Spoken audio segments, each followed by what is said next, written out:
शिराढोण येथील पीएम श्री जिल्हा परिषद प्रशाला येथे परभणी पुनर्वसन विभागाच्या उपजिल्हाधिकारी डॉक्टर प्रतिभा गोरे मॅडम यांनी भेट देत विद्यार्थ्यांशी प्रेरणादायी संवाद साधला।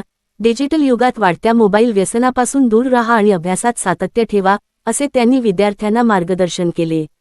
योग्य दिशा, मेहनत आणि स्पर्धा परीक्षेची तयारी असेल तर शिराढोणमधूनही भविष्याचे IAS IPS अधिकारी घडू शकतात, असा विश्वास त्यांनी व्यक्त केला। शाळेची पाहणी करून सुविधा व उपक्रमांबद्दल समाधान व्यक्त केले असून मान्यवरांची उपस्थिती लाभली। अनेक विषय असतात, मग तिथे तुम्हाला वेळेमध्ये त्या गोष्टी सगळ्या हे कराव्या लागतात। जर अधिकारी बनायचं असेल तर निर्णय क्षमता आपली चांगली असायला पाहिजे, आपण अचूक निर्णय घेता आले पाहिजे आपल्याला वेळेवर।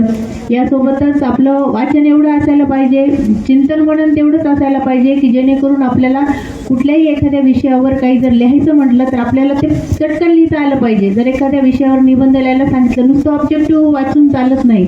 काही जण अभ्यास करताना काय करतात की मोठे मोठे पुस्तकं आणतात आणि ऑब्जेक्टिव्हचा अभ्यास करतात। तसं न करता तुम्ही लिखाणाची सवय ठेवा वाचनासोबतच, जेणेकरून तुम्हाला वेगवेगळ्या विषयावरती लिहिता आलं पाहिजे। आणि लिहिल्याने आणि वाचनाने आपला आत्मविश्वास वाढतो, चिंतन मननाने आपला आत्मविश्वास वाढतो। आणि आत्मविश्वास वाढलेल्या किंवा आत्मविश्वास ज्या माणसाकडे असतो तर त्याला कोणीच हरवू शकत नाही आणि त्याला अडचणी पण येत नाही, असं मला वाटते।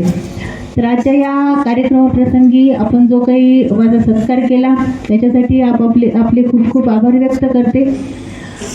आपण शांतपणे माझं म्हणणं ऐकून घेतलं त्याच्यासाठी आपल्या सगळ्यांचे आभार व्यक्त करते आणि इथंच थांबते। धन्यवाद।